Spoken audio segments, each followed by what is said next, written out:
I think a lot of people think that if you're on social media, you have a huge following, like you've made it. It's not like that. This is a business at the end of the day. You are still expected to show up, do the work. And everyone thinks that winning online is their ticket to success, their ticket to happiness, their ticket to wealth, whatever it is. But there are some unfortunate negatives to it. We support women. You know what? Most of the women who say support women don't support women. The moment I started growing, guess what? There was no support. All of a sudden, it became a competition. Just a word to the wise, it's not all rosy-posy out there online. It's not. You get some trolls, you get some hate. You do grow a thicker skin though. Going through this experience, being able to really be more comfortable with me has helped me grow a lot as a person. And so for that alone, I'll always be grateful to social media for that.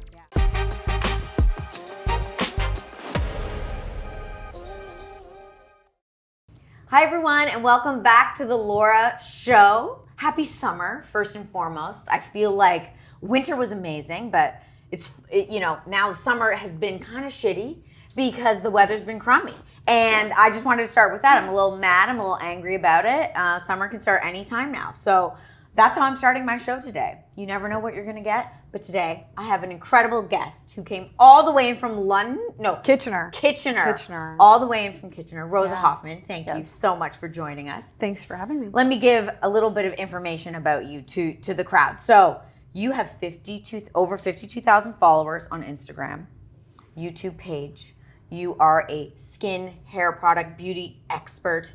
I'm gonna call you a guru, Sure. so to speak here. We're coming out with a book, and I know we're gonna talk about all those things, but what I first wanna talk about is actually how I met you, which is a really funny story. The one thing I love about doing all this content is how I've met amazing people and built my own little community here. I never even saw it happening this way, but a couple months ago, you guys will remember, we had Rachel Ostro on our podcast, who is the CEO of Valeria Inc., and they started a new program called Creator Method.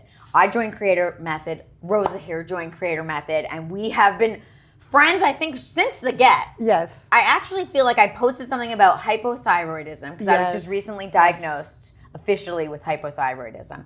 And that's when you lovingly reached out to me in my DMs, I think, with some amazing advice. Yeah. Because you yourself have struggled from some thyroid concerns. Correct. So yes.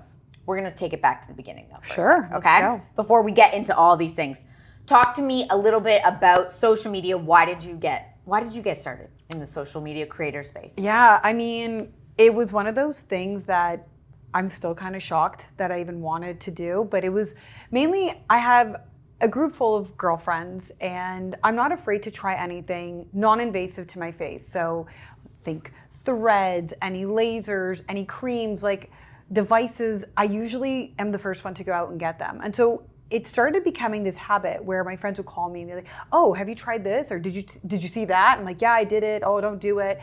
And so one friend in particular, she's like, "You know what? You need to just put this on Instagram, get it out there, so everyone like kind of just leaves you alone." And I'm like, "Oh, I don't know how I feel about that." Like, I'm actually, weirdly enough, I'm a very private person, so I'm like, I didn't know how I felt about that. But then I just did it. I'm like, you know what? Let's do it. And I started off like I think most uncomfortable people would do, which is product and then a review.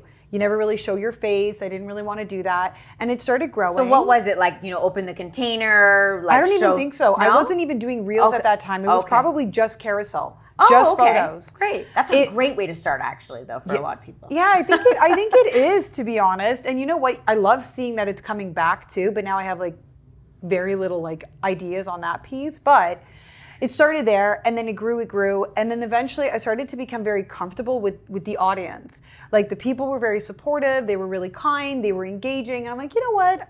I'll show you guys what I look like. And so slowly that kind of kept growing and growing, and then I became a little bit more confident being on camera, not having to always be super polished and making sure that I say things correctly. Like, I am who I am. Like, English is not my first language. What is your first language? Portuguese. I'm Portuguese. Yes. So Oh my God, you guys just made it through yesterday. Oh my Lord Holy Jesus. Yeah, I smokes. mean, I was sweating buckets. I needed a shower after that game. It was so intense. I gotta tell you, the Netherlands start their game in 7 minutes, and I'm a little stressed out. Yeah. It's probably best that we're recording this and I'm not I think watching. so. But anyways, I think so. But yeah, you we'll should see. be okay. We'll see how it happens. Okay, so English not as a first language as well. So you had that barrier. I just had that whole thing where I think I'm always really, like most people, we are our worst inner critic. And so eventually I just kept doing it, growing, and things just kind of kept going. How many years ago did you start? 2 years ago. 2 years ago. And were the people that started watching you initially like friends and family, or was it like right off the bat like strangers? I would say, yeah, a little bit of friends and family. And then of course, like trying to optimize, trying to do like giveaways to be part of those groups that you can grow a little quicker. And like I learned from that, like that's something I would never want to do again, because I've spent so many months in this whole creator journey just getting rid of like old accounts that are not active or were spam. And I really want to try and keep my account very clean. So, but it happens. Like if you're doing giveaways yourself, you're always going to get spam, you're going to get bots. Like it's part of the process. You can't avoid it. How do you get rid of them? Like you go and physically delete them? Either you physically go in and delete them, or you do what I did by accident with the last time. And like Meta has this entire little thing under followers that says like what they've flagged as inactive or spam accounts. And you can just do a bulk delete. Oh. I do not recommend doing that, because I know I did it. Great. No, I did it. And it was like 14,000 people. I remember I'm like, do I do it? Yes, you can do it. Right? I'm like, it doesn't matter. At the end of the day, like I want real people, because all that stuff does affect your account, believe it or not. And so I deleted it. Of course. Right. Yeah. If you're building really good content and you're not getting the views, you're not getting the engagement, but you have a super high following. First of all, like we now know that super high following and small engagement, they're bots. And the algorithm knows it too. If you think about it at the end of the day, like you're putting out great content, you've got 100,000 followers, but you got 20 views. So you think it's even gonna put it in front of less of an audience? I definitely think so, because it's pretty much, in my opinion, it's pretty much saying this isn't good, because the 100,000 people that are there aren't engaging, so this isn't good content. So it's not helping. So anyways, I did the move of deleting all of it. And then in our group chat, I'm like, hey girls, yeah. And then someone's like, I wouldn't do that because I just looked at mine and I had a massive heart attack. Yeah. And so I reached out to like the Meta team, because I'm also part of a Canadian Meta group.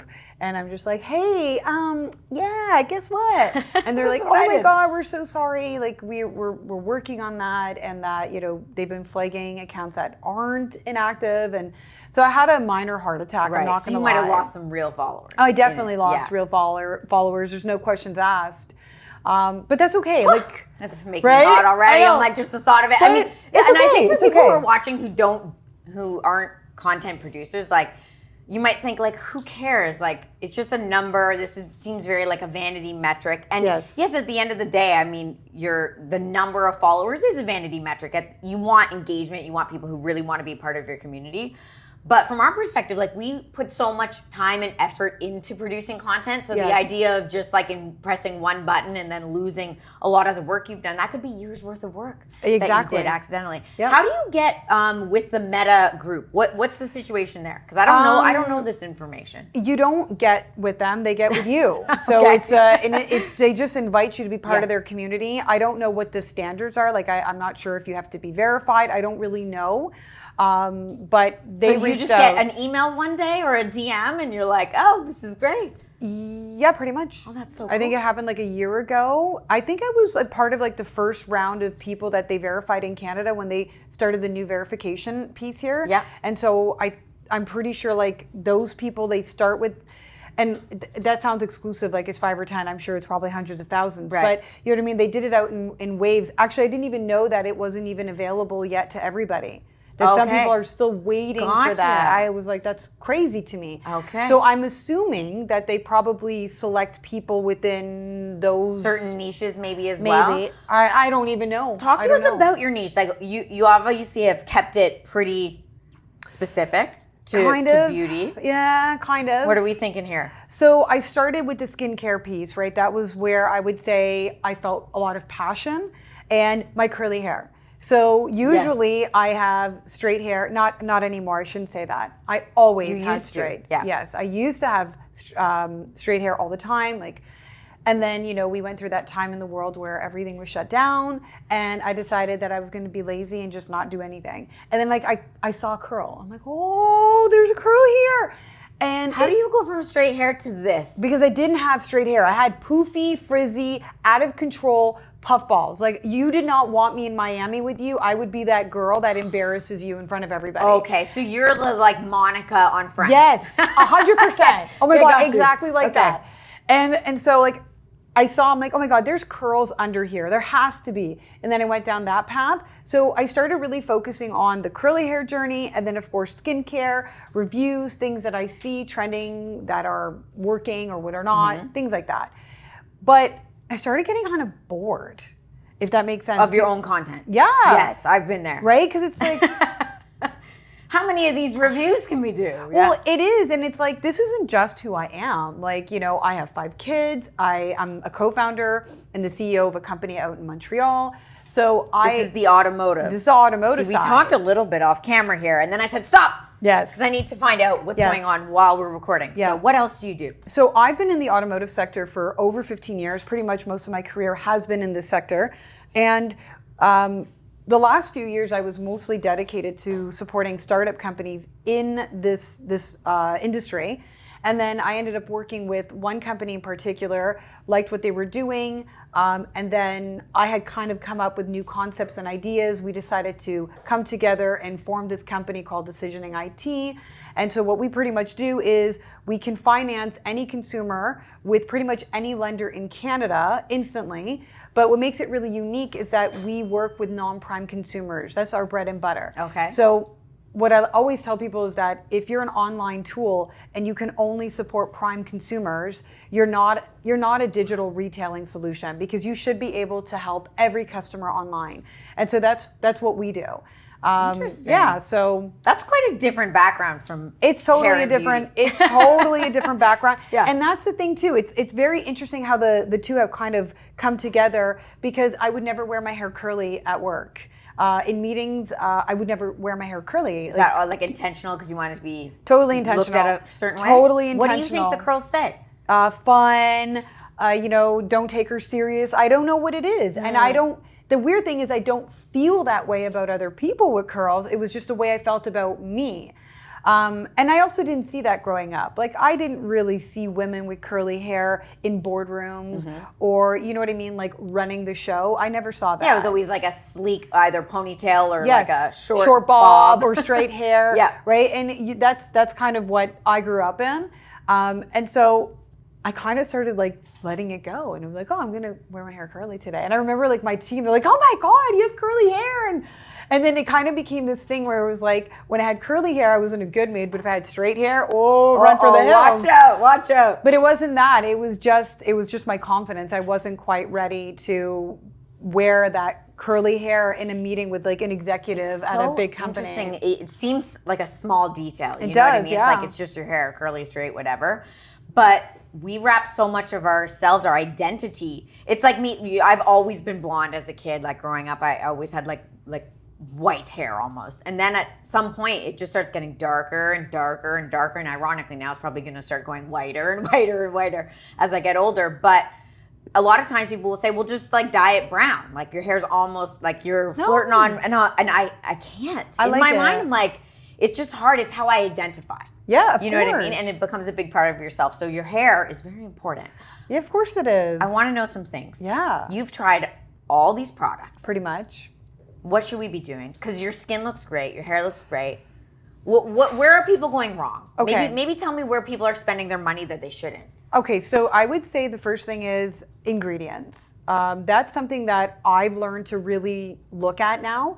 I realized that I was ruining my skin barrier. You know, like you keep seeing all these advertisements of, oh, you need this, you need that, and you don't actually have the education on how to use certain products. And so what you don't realize is that a lot of products already have like exfoliants in them. And when you're using 4 or 5 a day, you're actually ruining your barrier. So ingredients are really important. Right, because you're doing like your own exfoliant on top of the one that's already in the cream, right? On top of the one that's in your serum, on top of, you know what I mean? All of that.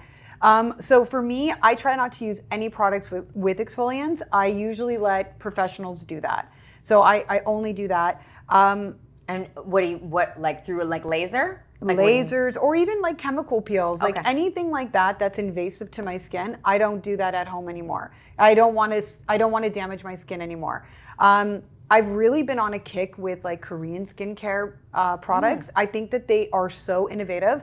I did like this deep dive into like why are Korean skincare products so much better than North American, and a big piece of it is actually that the government funds a lot of these companies because it's become part of their identity in a way, right? well, it's part of their trade system, Yeah. right? Like they are exporting most of this out. And so the better the products are, obviously, the more they're going to be bringing in.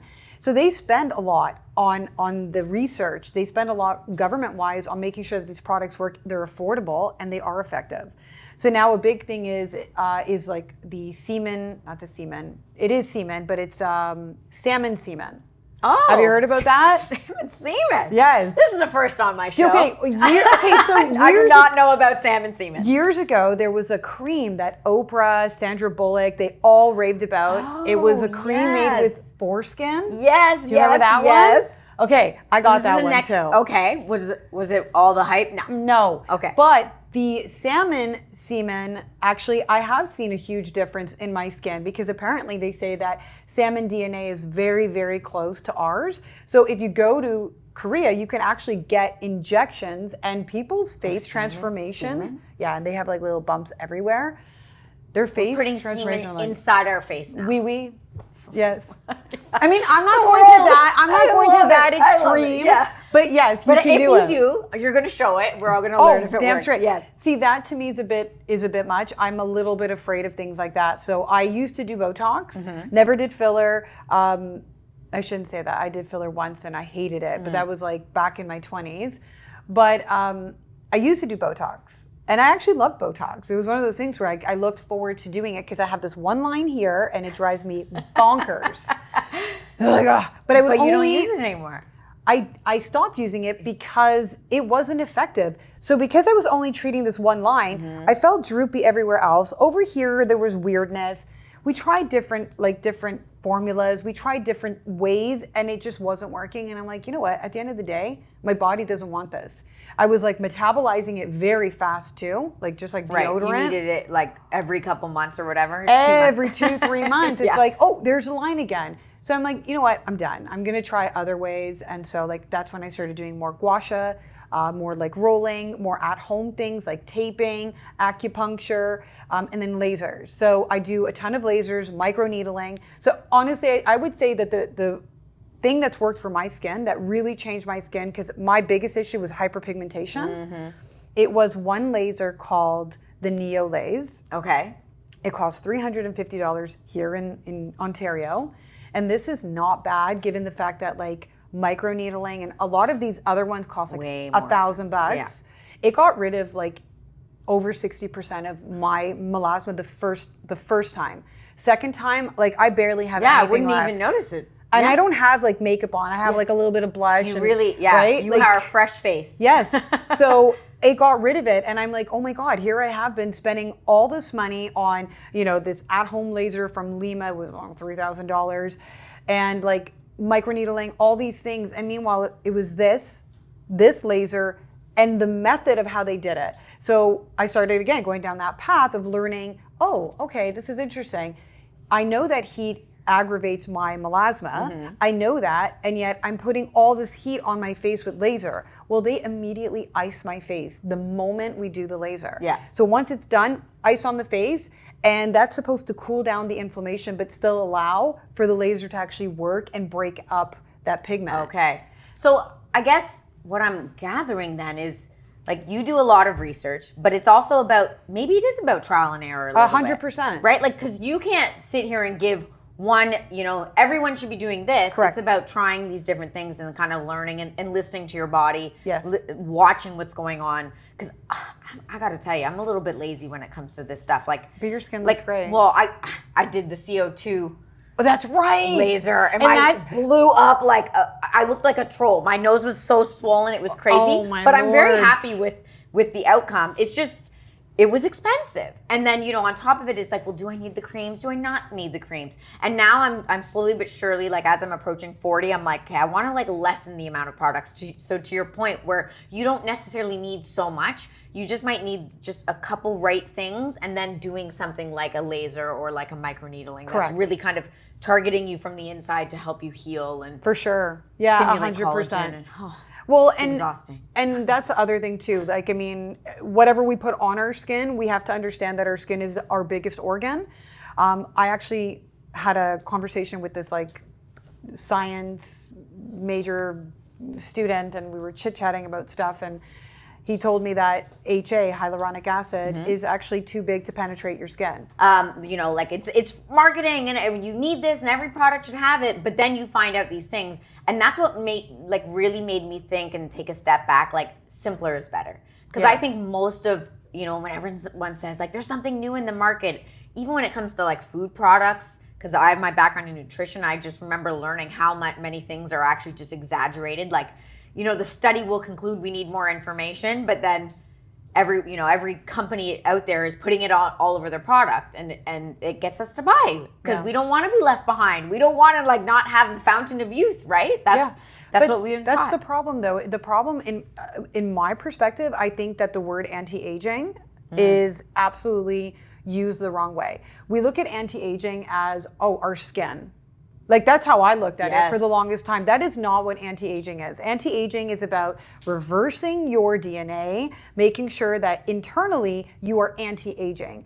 It's not just about your skin. And like I mentioned, like the HA doesn't penetrate your skin because that's what our skin's meant to do. It's meant to stop bad things from going in. So you have to obviously work on the inside. So hydration is huge. The best way to get hydration to your skin is a mister. Like misting your skin, not a mister, like mist. Mist your as skin. well with salmon semen. Yeah, salmon semen if you can. But mist your skin all the time. Like, I've been doing this whole series on like, you're not wrinkly, you're just dehydrated. Mist your skin. And so when you're just at home, like in the middle of the day, all the time. just misting? I'm in the car misting. Well, I'm I guess at if the you're not office wearing a lot of misting. makeup too, it's actually gonna. Even if you are wearing makeup, it's okay. Okay. You should still hydrate your skin. So 1, 2, add, I believe it's vitamin C and vitamin E to your diet, or take it as a supplement because that actually helps to hydrate your skin too, that plumping, and that's really good. And I do 2 things that are very magical for me. I'm not trying to like promote anybody here, but I take this very special protein. It's called Prodelicious. And Where does one buy Prodelicious? I think online. Okay. I think online. Yes, definitely online. That's where you can't get it. buy it on the store, so it's Okay. online. But I've been on that kick of like, obviously taking more protein, more collagen. And this company, like I met with their CEO, and the story behind how they developed their product, where they're sourcing their ingredients, and how it works in the body is incredible. Like it's just insane. Like, look into it. It's one of the best proteins. It's actually the best protein I've ever had. I don't have like stomach pain from it. I'm not bloated. I feel so good. I haven't gotten sick of the flavors. 1, I love it. The second one is another company. They're a longevity company, and they're called Jung. And they created like drinks and supplements that actually help to reverse your DNA. So that's a big key of what I've been trying to do on my anti-aging path. I just did a video, which is from the inside. Yes. I did a video on OneSkin. I don't know if you saw that. No. OneSkin I'd like to say they're very similar to Jung, but on the outside. So they work on the topical products to help reverse the DNA, not the DNA, but the skin age from the outside. Okay. So, you know what I mean? Like, that's kind of the stuff we're seeing come out, which is really impressive. I love that you're so advanced in this. I just tried it all. I went down that rabbit hole from like, what's his name? St. Clair. I can't even remember his first name, but he was like a Harvard professor, and that's what he's been dedicated to doing for like, I don't know, the last decade, is finding a cure to aging, because in his opinion, aging is actually a disease, right? Like, we're supposed to age. Yes. Like, let's make that clear. But I don't think we're supposed to age with inflammation and pain and all of that. Yeah. And that's my fear. Like, that's why I'm saying, right. So you want to skincare- feel good, like I think how you look on the outside is really reflective of how you feel on the inside, which is Yes. so interesting because your handle. So for everyone who wants to see all like the skincare products that you're using, everything that you're up to, it's at Between Two Mirrors. Yes. Was that a take on Between Two Ferns, or am I? Oh my just God, crazy? I know. I actually, weirdly enough, came up with that name years ago, and it had very little to do with skincare. It was more about just us as people. I always feel like we as human beings are always between two mirrors. Like no matter what, like either we're judging ourselves or we think other people are judging us. Like it's just the way it was, and it just kind of, it fit really well with the page. I love that. So I just kind of went with it. You went with it. Okay, let's talk about the bad side of social media a little bit. Oh my gosh, yes. Yes, because There is a bad side. I know, because everyone out there now is like, oh, content is king. Like this is the thing. I need to start a page, multiple pages. I need to be on YouTube, podcasting, all these things. Yes. And it's very overwhelming, and everyone thinks that winning online is their ticket to success, their ticket to happiness, their ticket to wealth, whatever it is. But there are some unfortunate negatives to it. And I know that you have a little bit of a story that you can share with us just through your experience. Through your eyes. And it's really interesting because we were just having that conversation in the group chat today with the other people in the community. And I agree with you. I think a lot of people think that if you're on social media, you have a huge following, like you've made it. It's not like that. This is a business at the end of the day. Like you are still expected to show up, do the work. And it's not like back in the day with TikTok, you do one dance and you blow up. Yeah. That doesn't work anymore.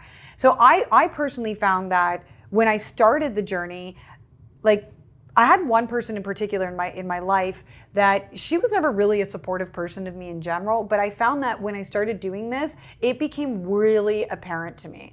So it was like she'd ask me to get together and, oh, can you like give me a facial, or can you use that device you got, or can you use these products?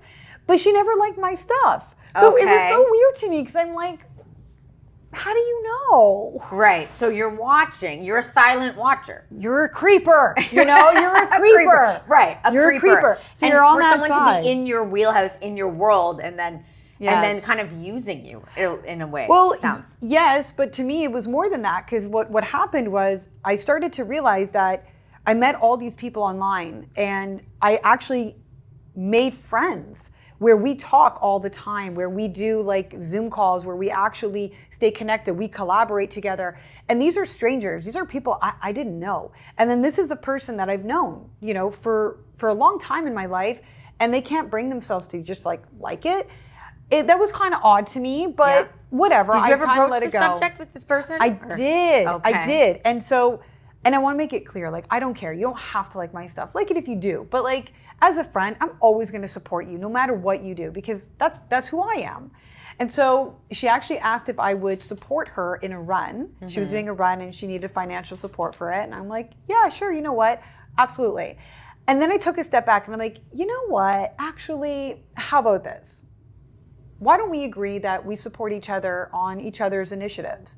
Like, you see my stuff, so maybe you could just and that's like how it. I need support from you right now. That's Correct. how I'm going to grow this. Yeah. Correct. And that was like kind of in the earlier on stage, right? And she said she didn't know how to like my posts. Mm-hmm. I'm like, no problem. I'll show you. So I actually showed her how to tap, right? Yeah. She never liked any of my posts after so that. So it never happened. No. It never happened. But what happened was I eventually cut her out of my life. I just got to that point where it wasn't just because of that. There were so many really, really big flags that had come up. But that was the last piece for me, where I'm like, it's so apparent. Like you're showing it to me. I see it, and yet I can't stop. And it became that thing where it's like there are strangers who are supporting me that I don't even know these and people. And they're being far more supportive. I wonder, because I talked sometimes off camera to some people, and it generally is to men, because I don't think they understand this kind of like women, like why do women have to say that they support women? Don't they just support women? But there kind of is this little thing, like where a woman, like to even like something of someone else's, it's like, well, I don't want them to, what is it? Get too successful, more successful than me. You got it. Spot on. That you're so spot on.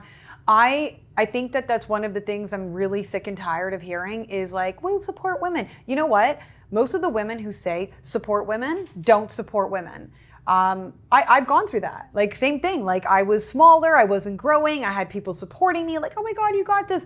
The moment I started growing, guess what? there was no support. All of a sudden, it became a competition. All of a sudden, it was like block, not following, not engaging. I'm like, what happened? And that's like, I sometimes envy men because I don't think men actually go through those things as much as women do. And hence the reason why I think, you know, being in school, I had a lot of girlfriends, but I had way more guy friends because I don't think like that. You know, like for me, I always believe that there's more than enough in the world for everybody. And like you winning is me winning. You know what I mean? Like my it's an friends abundance winning, mentality. Yeah, my friends winning that's me winning. And that does say something about you because you're friends with them. Exactly. So it's like, look who my fabulous friends are. Yeah, and I think, you said when the women who say it, it's, you know, what's the action? How do you support? Is it time? Is it let me be an ear to a friend when they're having a hard time and trying to understand where they're coming from? Is it bringing strangers on to your show? And like, that's how you show that you support other women. It doesn't have to be what you say. You don't have to be an advocate like by shouting it out to the world. You just have to do these small little things every day where you and question yourself. Like if you see something of your friends, for example, online and you don't like it, take a look in the mirror. Yes. You know, a little bit like, what is it? Why can't I like it? Yeah. What does that say about me? And then generally you won't like what you hear in response to that, but now you can get over it. Now you can move on. Yes. And so you can start being more supportive of friends. So just a word to the wise, it's not all rosy-posy out there online. It's not. You get some trolls, you get some hate, you get some, you do grow a thicker skin though. Have you felt overall being online has made you grow as a person? I've gone through a lot of things in my life in the last, I would say, 7 years that have made me grow a lot as a person. But this experience online definitely elevated me to the person I actually really like, if that makes sense. You know, like you go through times in your life where I think that maybe you're not happy with who you are. You have to take that moment, like you said, and ask yourself those really hard questions, like why am I doing this, or why do I think this way? And I think that going through this experience, being able to really be more comfortable with me has helped me grow a lot as a person. And so for that alone, I'll always be grateful to social media for that. Yeah, I feel I've learned a lot too. And it seems so trivial because it's like, what do you mean social media made you grow? But you have to get over so many things. Fear being the first one, because you actually have to put yourself out there. Then tackling, you know, judgment of others, real judgment, or relationships breaking away because people can't be supportive. And it really makes you look at yourself in the mirror because you literally see yourself online. You hear how you sound. Yeah, I know. You see how you look. It's scary. It and is. the more now I just post, there's no filters. Like my team knows this. I'm like, no, we're gonna show it as it is, and that has made me more confident because like, what am I afraid of now? Yeah. Like I look online like I do in person. So when someone actually meets me in person, I'm not like, oh Jesus. That's really important. Honestly, that's really important. Yeah. You should. And by the way, I think you look even more beautiful in person. Oh, thanks. I was thinking that. I'm like, oh my gosh, she's gorgeous. Well, because I always look like shit online. I literally do stuff like right out of the shower before I go to bed. It's real. But that's real life. It's real. That's important to me. So you have a book coming out. And I have a book coming out, So yes. talk to us about this because I feel like, what made you write a book? Like lots of people want to write a book, but they don't actually put pen to paper. Yeah. So what was the why for you? Yeah, I had a really, really difficult experience about 7 years ago that happened in my life. It was honestly life altering. I don't talk much about it because it's not really my story to share, but it definitely affected me. And I started writing then, I'd say 5 years ago. And what I wrote then, I would never want in the world today. It was like a lot of bitching. Sometimes you got to vent. Yeah, a lot of that. A lot of things that cathartic, right? Yeah, you know what I feel like it was? It was like letters to maybe persons that things of things that I couldn't say that I needed to say. And I didn't think that was appropriate. And so as, you know, I've grown as a person, I've been really changing that book a lot. Started doing therapy, after actually the first like friendship breakup, I thought, you know, it's really good for me to like check in, see how I'm doing. And I started really practicing like radical acceptance. And that helped me get through so much. Just accepting that things are the way they are. You know, like that's the way that person is. You can't change it. just So like your accept it. expectations of others a little bit too, right? Just life in general. Like we have to understand, like I have OCD and I tend to kind of, you know, be a little controlling of my environment. Like I kind of want things a certain way. And that's really hard for me. And so when something happens in my life that doesn't make sense, that I struggle with that. I don't understand it. Like if you ghost me out of the blue, I would really struggle with that before. Be like, what the hell? What did I do to you? Right. Like that You'd would really internalize it. Oh, right. Totally. But now it's different. I'm just like, well, whatever. So what? So did you see a life coach therapist? Both? I saw. So I did. I had my therapist, and then I had a life coach, and she was amazing. Okay. She's out in California, and I don't know. She just had like the essence of like calm, goodness. Like, oh my god! Every time I'd show up to the call, I was like, it's okay. You run a little hot, right? You run a little hot. I get and it. it's like, oh my god! And she'd always have this way of just like making me think differently, and I was just like, damn, you're right. And that really, really helped. But sometimes we hear things and we're like, you're right, but then we don't actually make the change. Yes. So was it a commitment on your behalf, that aha moment, that was it? Like, what was it for you? I think it was, and you're right, like you do hear it and you say that. I didn't just say it though, I felt it.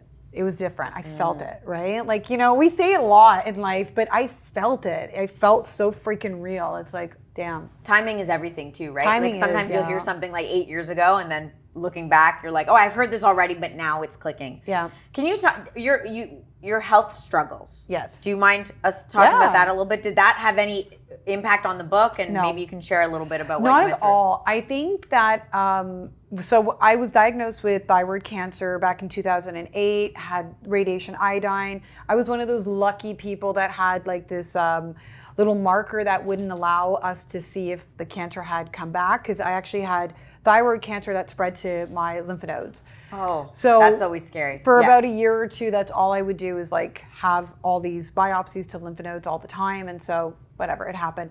Can I ask how you knew? Like what made you go and get checked out? Just for you know what? I ask people, anyone who tells me that they had like any kind of issue, I ask them the same thing because I'm so curious, right? The signs. Because we all want to be like, wait, do I? Do I? Is it me? Yeah. Okay, so first of all, I was in my early 20s at that time, and I felt incredibly depressed and unexplained tiredness. I started gaining weight, and I mean, to the outside, people probably wouldn't have seen it because it's like, 10 pounds, but 10 pounds to me was like, whoa, what's going on? I could handle that, but I just couldn't handle the fact that I had no energy. Like I'd get home from work and I would just plop on the couch and I'd have like, I was like lethargic. And I remember going to the doctor, and I actually left that doctor because she kept telling me I was depressed. I'm like, I am not depressed, lady. Like, I have no reason to be depressed. I am having a great time. So what? Try to put you on medication? I presume. That was always like anxiety and stuff. Yeah, like just like push.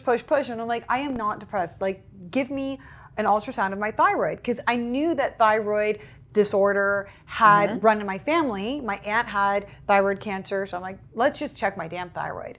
And lo and behold, we check it, and there was a lump. Actually, I don't know if it was the left or the right side, one of the sides. And I just remember like having to go in for the biopsy. Like I remember how painful that part was.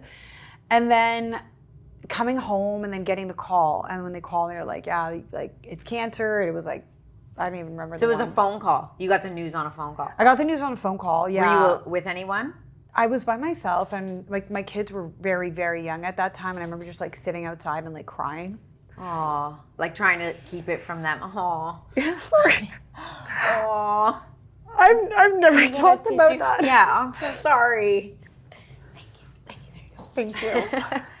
And sorry, I bring it back up. I'm bringing it back you? up. These things are, you move past them, but it's an important lesson, because sometimes I think people look at someone like you and you present yourself so strong, and it's because of things that you go through that are really strong, and you learn these coping mechanisms and strategies. Totally. But it's not like it's not there. It's not like these things aren't still bubbling under the surface always and forever. And or just going back to those moments and thinking of their faces. So I get it. You know what? I've talked about this story so many times, but I've never like gone back to that moment where it's like about my kids, because that was all I was worried about. I remember like I didn't tell anybody in my family that I had it or that I was going for surgery, but everything happened like really, really fast. So it was like ultrasound, biopsy the next day, and then like within 2 days, I feel like it was all so fast. And then they call me, and remember, I'm young. I'm like, I'm still really young at this time, and all that was going on in my mind was like, I'm being punished for something. So I somehow convinced myself that I was being punished, but everything would be fine. So as long as I was like a really good person, this would never come back. And I guess that's how I dealt with it. I don't know why. Maybe it was just religion. Who knows? I went to a Catholic school. Right. And so I went in for surgery. And when we went in for the surgery, I woke up and they're like, we couldn't save like the other half. That was always the goal. We wanted to save half of it. They're like, it spread way too fast. We believe it's in your lymph nodes. We had to do some testing there and we'll be back. And then they got back. They're like, yep, it went into the lymph nodes. Now you need to do the radiation. And then that's when things became very, very confusing. So I had 2 doctors at that point. I had to go to Medcan and I had to pay to actually get one of the best doctors here in Canada. He was like the pioneer behind thyroid, which was Dr. Walfish. He's passed away now. But he didn't want me to have radiation iodine. My doctor in Hamilton was like, no, you're doing it. That's hard. How do you, so now whose opinion do you Exactly. take, right? Whose opinion do you take? Like, it's like, okay, I just heard that I have cancer that spread into my lymph nodes, right? Like this was a big factor for me because it's like from there, that's where the spreading can happen very fast. And then I have another doctor who's like, no, well, I went with this one. I'm like, nope, let's blast the shit out of me. Like, let's just do it. Let's do it. And that is a very lonely experience that people don't talk about either. Like radiation for thyroid is not like contact radiation. It's a radiation iodine. It's a pill.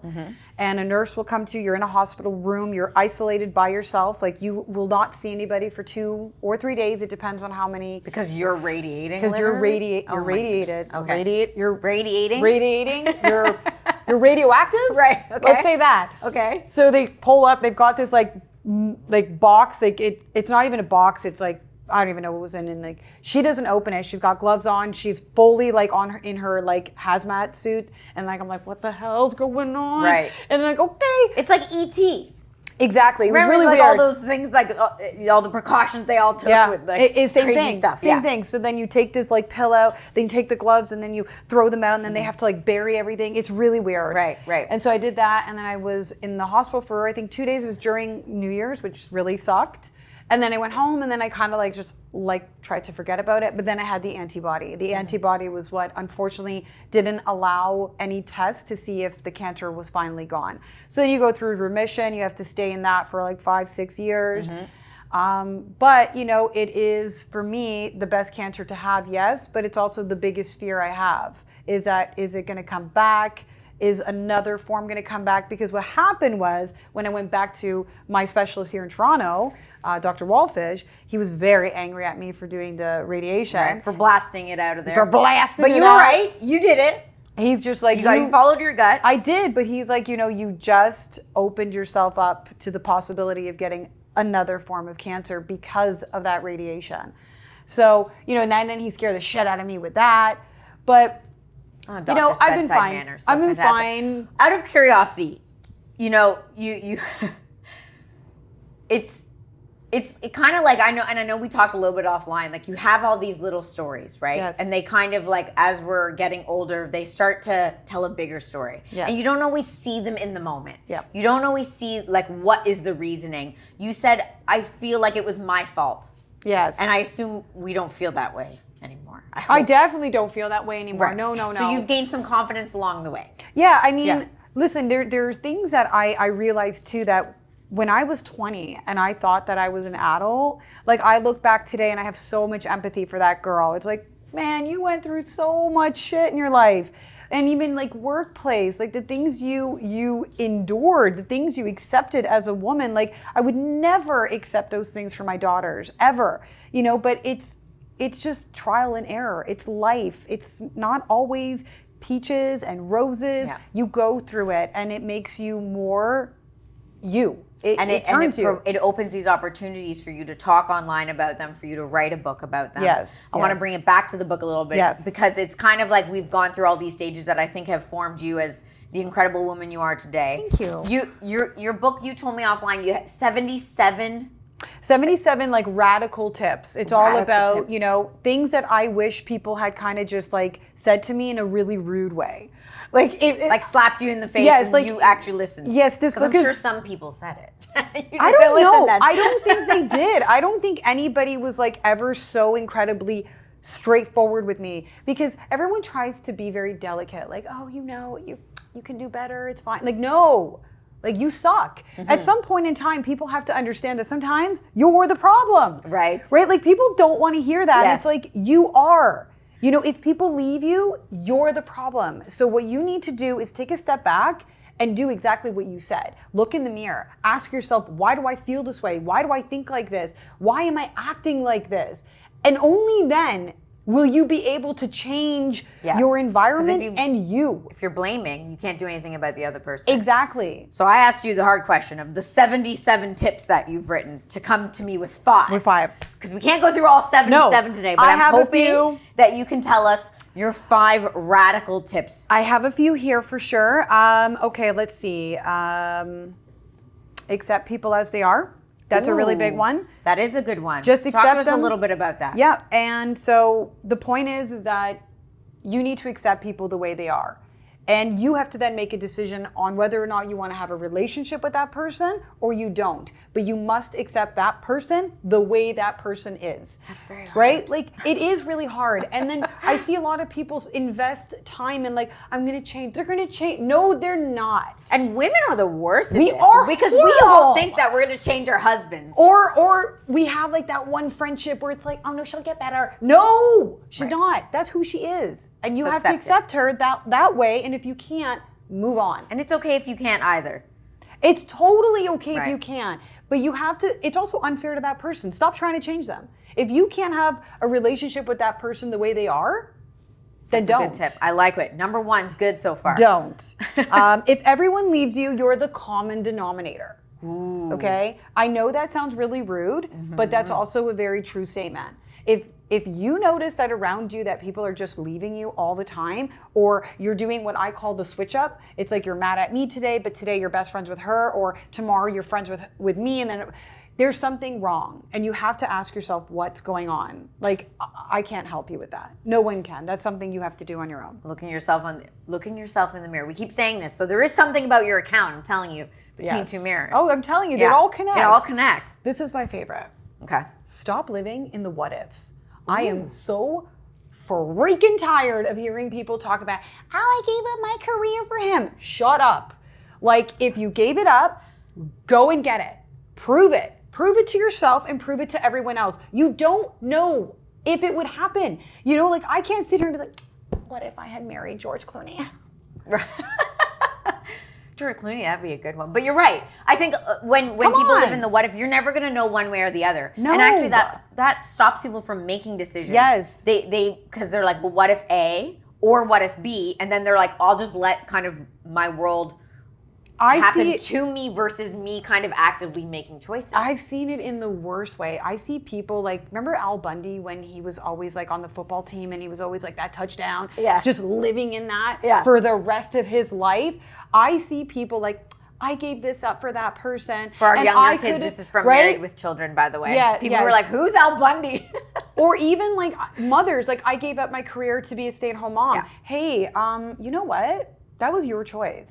You don't need to like keep bringing that up. Well, like you can't go and move do past it or change it. Exactly. Yeah. So it's like, and I think in that sense it's a little different because they did, but it's like, well, what if I hadn't? And then I would have gotten that promotion and I would have been the manager. And I like, no, you don't actually know any of those things. So stop wasting your time. And if you want it, go do it. Right? Like just go. But and on the flip side, if you had become manager and all those things happened, maybe you wouldn't have had kids till later, or you wouldn't have had kids at all. And so there's never a right way. There's never a right way. That's why you can't live in there. You can't live in the what if. Like live in today and move on. Another one is people's reality. And this I actually People's learned. reality? Yeah. Okay. This one is actually really, it's written quite a bit, and I'll explain why. I actually spent time with a psychologist who explained to me very clearly that when two people do not share the same reality, they cannot have a relationship. And that, I mean, I guess for me, I had gone through these things, so I understood it very well. But it's like, if you're telling me that cup is not there, and I'm telling you it is, we're not on the same page. Got you. We can't connect, right? Yes. And so if your reality is completely different than my reality, or your reality of me is different, we don't connect. So I see this one, a big one in relationships, probably, right? I think where it's all people relationships just see things differently. They can't come to, and there is no like, well, we'll come to a middle ground. It's like the cup's either there or it's not there, right? Well, or think about it as believing the same thing. If you and I are both approached with something and I believe it and you don't, the chances are that whatever that comes forward, whoever that is probably not going to want to have a relationship with you if you're not listening to them or believing that what happened to them happened, because that's their reality. Got it. But your reality is saying, no, it's not. Okay. Right? That's a good one.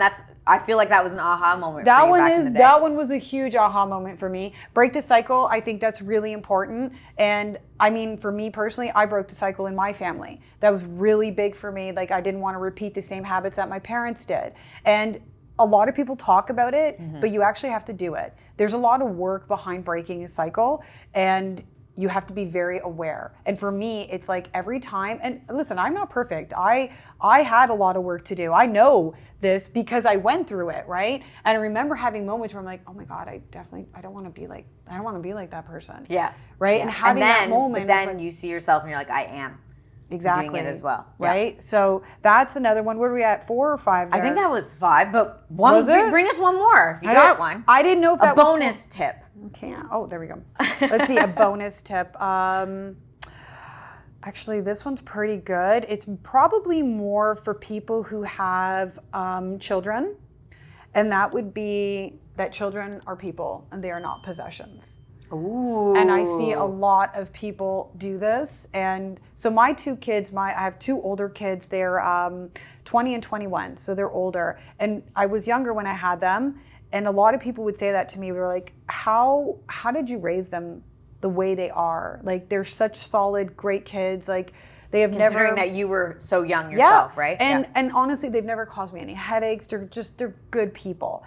And I remember saying, like, I remember from the day they were born that I knew they were human beings. I knew what my role was in their life. My role was to protect them, to provide for them, and to guide them the best I could, but that they were their own people. Like, I was never going to be able to change who they were going to be as a person. And that's who they are. They're people. They're not possessions. Do not use them in divorces. Do not expect them to love you because you're their parent or whatever. Like, that's not how this works. Like, they're humans. And I feel the way I see it the most is people living vicariously. Yes. And like, I think some people don't, they're like, I would never do that. But it's like, you kind of are doing it, right?